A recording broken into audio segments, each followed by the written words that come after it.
سابق وزیر اعظم شاہد خاقان عباسی اس وقت میڈیا سے گفتگو کر رہے ہیں۔ لیکن آپ اس حکومت کے ملازم ہیں، آپ کو جواب دہ ہونا پڑے گا جناب۔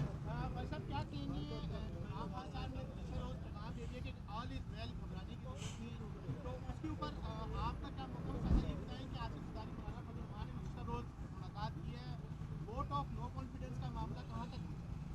نو کانفیڈنس کا معاملہ مشاورت ہو رہی ہے، انشاءاللہ وقت پہ پیش ہو جائے گا اور وقت دور نہیں ہے۔ تو بالکل عمران خان صاحب ٹھیک کہتے ہیں کہ گھبرائیں نہیں، انہوں نے عوام کو بھی کہا تھا، تو عوام تو گھبرا گئے۔ تو میرا خیال اب عمران خان کے گھبرانے کے دن ہیں۔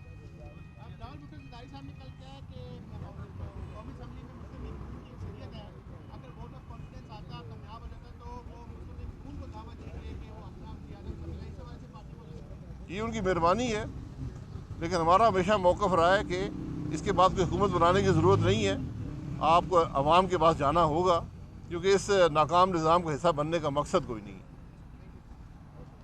ٹھیک ہے جی۔ مسلم لیگ نون کے رہنما شاہد خاقان عباسی میڈیا سے گفتگو کر رہے تھے۔ انہوں نے کہا کہ چیئرمین نیب اور شہزاد اکبر اپنے اثاثے ظاہر کریں۔ اب بات کریں قاتل وبا کرونا کی، تو ملک میں کرونا سے اموات کا سلسلہ جاری ہے۔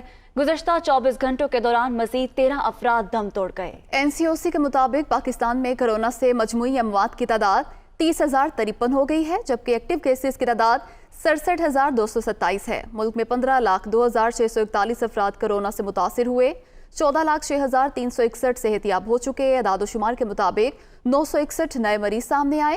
ملک میں کرونا مثبت کیسز کی شرح 2.51 ریکارڈ کی گئی۔ وفاقی وزیر برائے منصوبہ بندی اسد عمر تقریب سے خطاب کر رہے ہیں۔ جس پہ قوم کا اعتماد ہے، ایک اہم ستون ہے اس کے لیے۔ اس لیے یہ سارا ہم نے اہتمام کیا ہے، اور ابھی تک جو ہے سارے کام جو ہیں خوش اسلوبی سے ہو رہے ہیں۔ جو پہلے ایکسپرٹس لیے تھے، وہ ایکسپرٹس بھی تمام جو ہیں تمام صوبوں سے ہم نے وہ ایکسپرٹس مانگے تھے، اور اسی طریقے سے ظاہر ہے جو CCI ہے، مشترکہ متفادات کی کونسل جو ہے، وہ ظاہر ہے ایک آئینی سب سے بڑا ادارہ ہے جہاں تمام صوبے اور وفاق ساتھ مل کر بیٹھتے ہیں۔ اور یہ میں ارینج کروں گا، آپ کو چیف سٹیزن صاحب تیار ہو جائیں، آپ کو اسمبلی کو بھی پارلیمان کو اعتماد میں لینا ہوگا، اور ایک دفعہ نہیں، اس کو ریگولرلی آپ کو کرنا ہوگا سینسس کی ایکسرسائز کے اندر، جیسے جیسے آپ کی۔ اور اب آپ کا ایک بگننگ میرے خیال میں ہم اس سٹیج پہ پہنچ گئے ہیں کہ جہاں آپ کا پہلا انٹریکشن ہونا چاہیے۔ تو جو اسٹینڈنگ کمیٹی کے چیئرمین ہیں، ان سے بھی میں ریکویسٹ کروں گا کہ اس کو ایجنڈا پر رکھا جائے، اور تمام پارلیمان کو بھی اس کے اوپر نظر رکھنی چاہیے۔ تو ان الفاظ کے ساتھ اب کوئی اگر آپ کے سوالات ہیں۔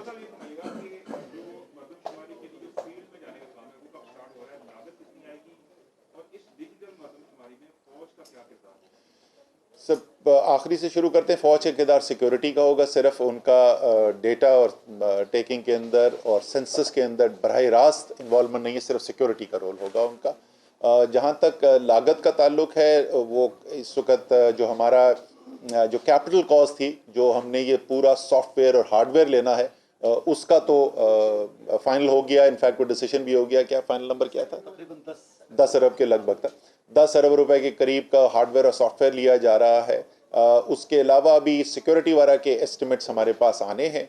اس سال کے جو بجٹ تھا، اگر آپ کو یاد ہو، پچھلے سال بجٹ کی سپیچ کے اندر فائنانس منسٹر نے بتایا تھا کہ 5 ارب روپے جاری اخراجات کے اندر رکھے گئے ہیں اس سال کے سینسس کے لیے، لیکن اس کا جو زیادہ حصہ ہے وہ اگلے سال آئے گا، کیونکہ وہ پہلا جو آپ کا حصہ تھا سوال کا کہ مین فیلڈ ورک کیسے ہوگا۔ پہلے تو مئی کے مہینے کے اندر، مئی جون کے اندر ہوگا پائلٹ ٹیسٹ، اور اس کے بعد جو مین ہے وہ اگست ستمبر کے اندر آپ سمجھ لیں کہ آپ کا فیلڈ ورک ہوگا، جو مین فیلڈ ورک ہے۔